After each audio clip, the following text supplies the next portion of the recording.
Farmers today are facing rising costs, volatile markets, and extreme weather. The A Better Way to Farm podcast digs into strategies to help you take control of farm inputs and maximize profit so your farm can thrive for generations. Remember to take advantage of our free resources at abetterwaytofarm.com. Now, from America's Heartland, here's your host. Hey, we want to welcome everyone to the A Better Way to Farm podcast. We're so excited to be visiting with one of our dear friends from the great state of Mississippi. He's one of the best farmers I know, and he is here today in Columbus where we're at. I'm speaking with some farmers, and he's doing everything he can to help guys get better. We were just talking about how hard it is to make a profit this year farming, and that's what we're digging into here at our two-day Fundamentals of Agronomy training. And so with that being said, I want to just really give a warm introduction to my dear friend, Mr. Robbie. Robbie, thanks for joining us today. Thank you, buddy. Thank you for having me today. Absolutely. So first of all, Robbie, you're in the state of Mississippi, and we've got a lot of growers all over the country. There's no doubt about it. But probably a lot of people don't realize we do work with growers down south. Mm-hmm. There's a lot of growers here on this podcast listening that didn't understand that. So just give us an idea of, hey, how did you get started working with us, and why did you start asking questions, and how did that process begin? It all got started back in 19. I happened to find A Better Way to Farm on Facebook. Rod was out and just throwing the questions out. You know, why are you doing the things that you're doing? And if you tell me it's because that's the way my dad did it, then I can promise you're losing money. Mm-hmm. He said, we can help you. Absolutely. And I was going to get started in 19. Then we had a flood in 19. I didn't put a seed in the ground in 19. We had another flood in 20. I didn't put a seed in the ground in 20. 21 rolled around. It had been fallow for 2 years. I didn't figure I needed a whole lot of help. And I didn't that year. Mm-hmm. We had a really good 21. Mm-hmm. And then 22. And then 23. And I went to calling Rod again. Because I was to the point that I knew what I was doing wasn't working. Sure. It had to be a different way to do it. And that's when he introduced me to Mason. Absolutely. And so you've been working with you said Mason, a mm-hmm. gentleman on our team. He's been to your farm a few times now. He actually flew down in 23 in August. Now, this young man from Iowa flew down to Mississippi in August when it was 100 and it was 90 degrees, relative humidity. And the skeeters were out. And he melted down.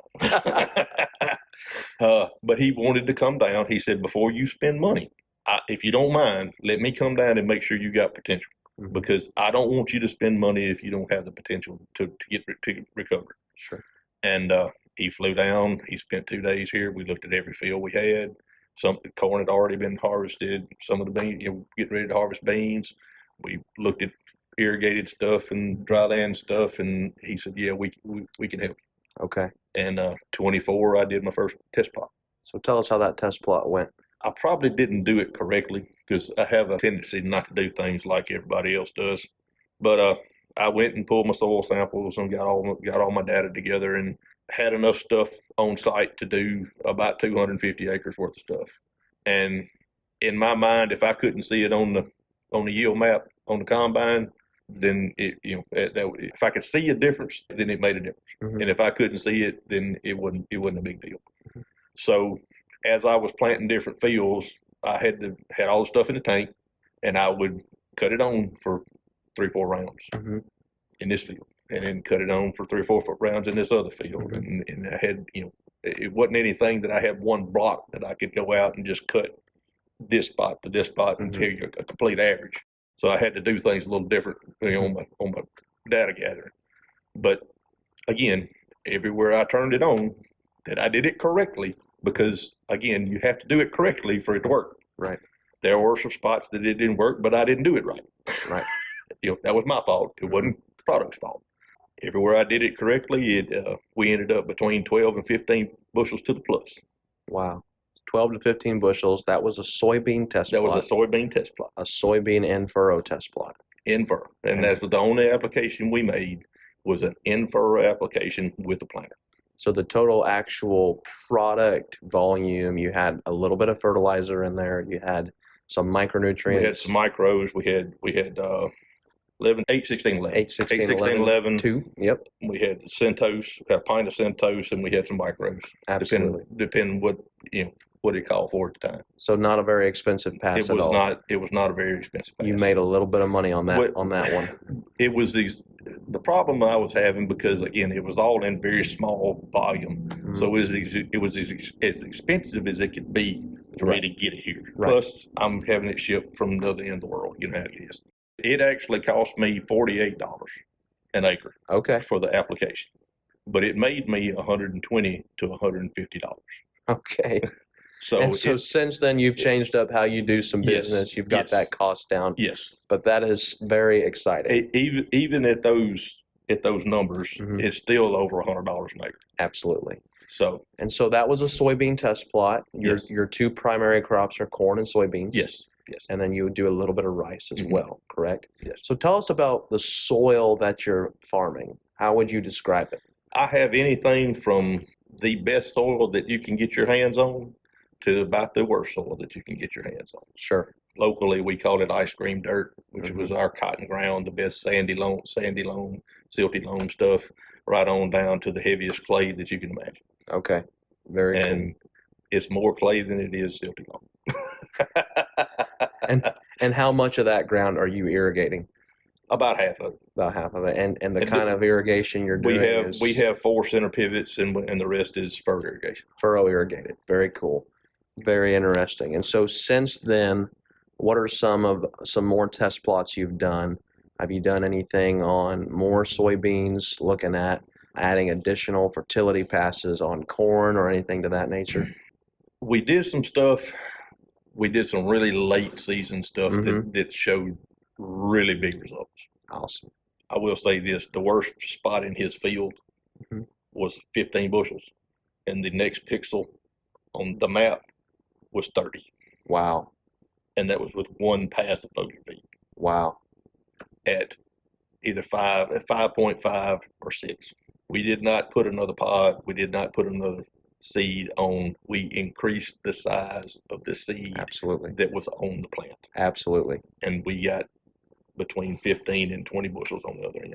That is very exciting. Those are the kind of results that when you, again, as you put it earlier, when you do the right thing. Exactly. Based on the soil test, based on the tissue test, making applications at the right time. Now I will say one more thing about that particular, and I'm going to have to quit on that. It was a very late season planting. The guy didn't get it planted till the first week of June because of the backwater. And the only reason I did it on him, did the test on this particular fellow, is because everything that I had planted was completely past. I was already too late when I realized we need to try this. So I actually gave him a 30-acre worth of product. I said, if I give it to you, will you go put it out? He said, yeah, I'll try it for you. Sure. And we're going to try it again next year. I can tell you that. There we go. Awesome. So give our listeners an understanding of some regional challenges. What are you dealing with in the Mississippi Delta that the boys up north aren't dealing with? I found this out tonight. We deal with a wet spring that y'all can't comprehend. We have water. We may have a 7-inch rain. It happened to us this year. We had a perfect planting window for soybeans starting April the 1st.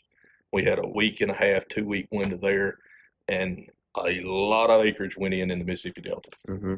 Then we had a 7.5-inch rain event that stunted every one of those seedlings. Cold, wet rain come through, and it hurt everything. Wow. That was in the ground. And so not only are you looking at a wet spring, but you're looking at a soil that by and large has essentially a white clay. Dark clay. Dark clay. Ours is dark. Yeah. Yours is dark. I'm thinking of the other side of the river where I'm at. Yeah. A dark clay top to it that starts at what, about 4 inches? A lot of it? Or ours starts at where you start. Your top soil is the clay. Is the clay. Yeah, we have nothing on top of it.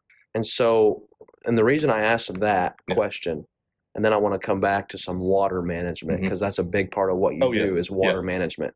But about the clay, to give us an idea of why a rain event like that is extremely detrimental, one of the things that I looked at as I was at your farm back in June, and we had a great field day that day. I looked at a lot of different replications, but you dug a root pit. Okay. Yes. You went out there, and you're interesting because a lot of guys dig root pits at the edge of the field. You got in there a little bit. Yeah. We were looking in a little bit, and you dug roots. What did we find when we looked at the root pit? What was some surprising things we saw? We had about, I understand, this is the first root pit that anybody that I had been dealing with had ever seen. When I talked to folks that hadn't told them that I was going to have one, that's why they showed up, because they wanted to see somebody that knew what they were talking about, which was y'all. I didn't, because that's the first one I'd ever seen, but I did dig it. We had 60 inches of roots in our spot. I was shocked to have anything over 40 inches. Wow. I really didn't think, because I had told Mason to start with, I said, I'll be tickled to death to see 40 inches. I can't believe we have anything different. Wow. And so the boys up north or in other parts of the world, they're looking at growing corn roots through, in a worst case scenario, a lot of times where I grew up farming, 12 to 18 inches of topsoil, and then you hit your clay. Yeah. And then if we can grow corn roots through that compaction layer, we're doing good. And then we'll hit another one anywhere from 40 to 50 inches. So most guys aren't growing corn roots into that compaction layer. You're doing really, really good if you're doing that. Exactly. But you pretty much are growing corn roots through 60 inches of clay. And that being said, we had beans on it the year before. Sure. This is not corn on corn on corn following the same root path. Okay. Absolutely. This is a big deal. Absolutely. I have figured that out talking to Mason. One of his root pits a few years ago, he stopped at 6 feet. And one of the guys asked him, said, well, how deep did they go? He said, I don't know. Let's go see. Well, he went and got his backhoe back out and dug down 12 feet. And he literally had roots at 11 feet. 11 feet. Absolutely. That uncomprehendable to me. Of course, Sure. Of course, I laughed at him. I said, you understand, about 6 feet, mine's going to hit water and turn back up, right? Yeah. Absolutely. And so speaking of water, obviously water management is very important for you. Is there any tools that has helped you farming and waterlogged soil? Because that's something you're going to deal with a lot. The first thing that I've seen was Wex. That's a product that we have that I stopped and took a picture on the side of the 61 highway. I had Wex on my field for 2 years, and the neighbor didn't, and we had just rained, and my rows were dry, and his had water in them. Wow. I don't know how else to explain it to you. Sure. And so that's a product that's essentially making the soil more spongy. It loosens the soil is what it does. It allows that buckshot to loosen up and relax to let the water get through it. Right on.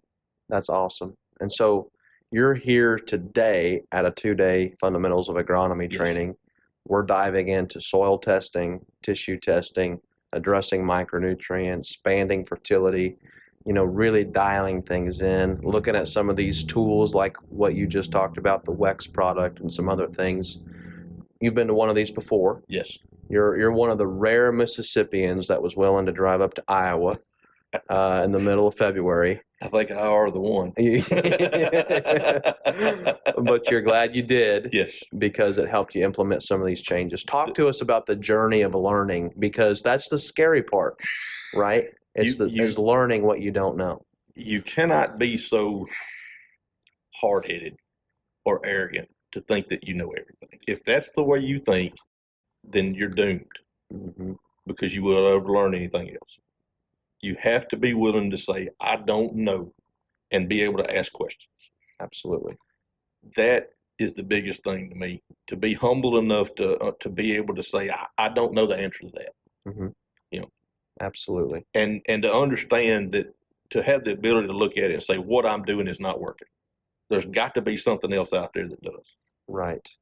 That's what started me. Like I said, back in 19, I was watching the Facebook deal with Rod on A Better Way to Farm, and like I said, I may have said this already, but like I said, he asked the question, Why are you doing the things that you do? Mm-hmm. Absolutely. If you don't have a good answer, then we can probably help you. Yeah, exactly.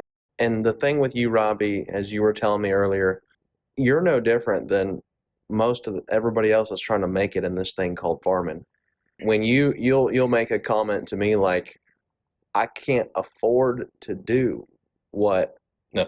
the conventional method of going out and spreading a whole bunch of dry fertilizer. I can't afford it. This is one of the things that, again, specifically with our area, I'm actually in the lower part of the Mississippi Delta, and we deal with floods all the time. Mm-hmm.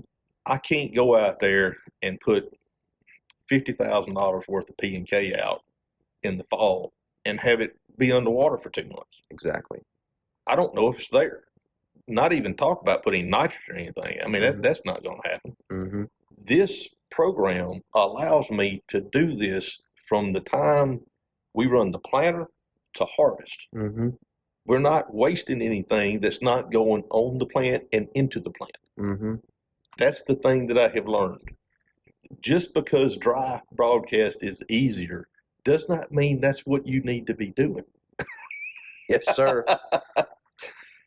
This liquid on the root ball application makes me more money than dry broadcast does. Sure. Again, I've only been doing this 2 years, but in the past 2 years, it's made me more money than anything else anybody else has shown me. You believe it's making you both money. It's making you more money both ways. It is the money I am spending is actually going to my crop production. Exactly. The things that I have learned from this program, one of the things that shocked me was that a liquid row placed program is 3 to 5 times more effective than dry broadcast. Mm-hmm. And it's because you only get 20% return the first year from that dry broadcast Mm-hmm. because it has to change formulations. Mm-hmm. And after that, you only get 1% a year after that. Exactly. Once I heard that, it didn't make any sense to me to use that anymore. Right. I can use 100% chelated material Mm-hmm. that goes directly into the plant Mm-hmm. and use less than half and get more Mm-hmm. Sure. out of it. It doesn't make any sense to me to do the other way. Absolutely. And The plants are healthier. My bug guy, I didn't tell him the first year. He came to me. What did you do right there? That is different than that. Yeah. What did you do? And he looked at it and could show it all year long. Yeah. To the row, between this row and this row. Absolutely. Different spots where I had tried it. He came to me. I didn't tell him. It was not prodded, was not prompted. Mm-hmm. He came to me and asked me the questions. Mm-hmm. I can't do any better than that. And so you're blowing the socks off of your agronomist, insecticide salesman. A lot of your neighbors are paying a lot of attention to what you're doing. And I will give you some credit here. And I saw this when I went to your field day in June. I'm seeing this here at this training program, that you're somebody that when Robbie does something different, he has enough people's respect that they're going to look at what he's doing. And so you're to be commended for that. But the other thing you're to be commended for, in my opinion, is your attitude towards sharing the information and wanting to just help people. And I commend you for that. Will you just speak to that? And we're almost out of time, but I'm just curious, what would you say to the people that are looking for a change?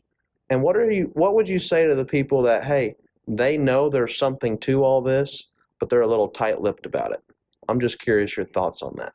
I can only speak for myself. Mm-hmm. I don't give advice other than this is what I would do and what I have done from my experience.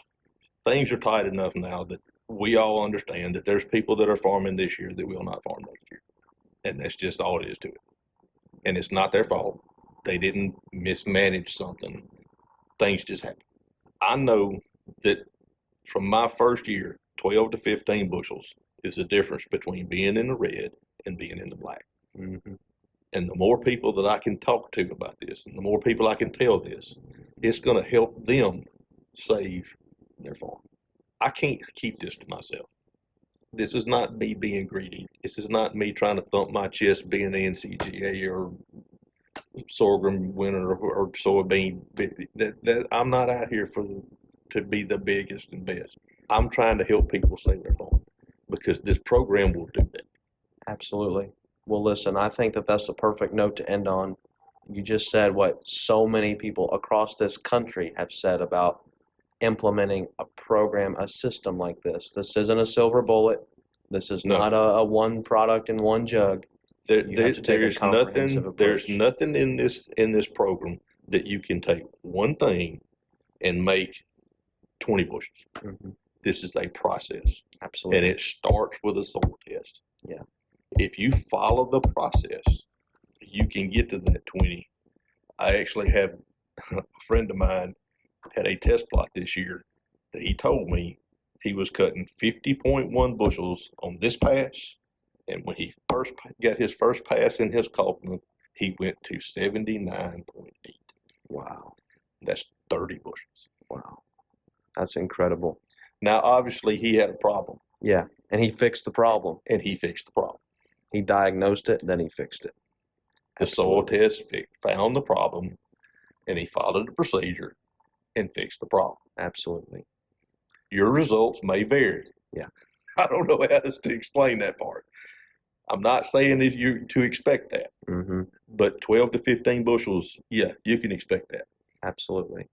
That's excellent. Robbie, thank you so much for sharing. Thank you so much for being willing to help others and for having the big heart that you do. And I know that this is just the beginning for you. And I am so excited to meet you back here next year when we got another 30 or 40 growers with us. And we're just getting started helping guys. And we really want to encourage our listeners, if you are struggling in the areas of, number one, making it all work, paying the bills, farming, reach out to us. Talk to someone. Get on the phone with somebody, just like Robbie did, that can help walk you through the process. There is a process to be walked through. This is not a silver bullet, like he said. This is not a one thing in a jug. There's a process we have to go through. And so reach out to us. And I'll also say, if you're interested in the kind of things we're seeing down here in the South, Arkansas, Mississippi, all the way down to Georgia and Oklahoma and Texas, we're working with a lot of growers down here. And so if you have some specific questions about that, we'd encourage you to reach out to us. And we sure do hope that you're having a better day.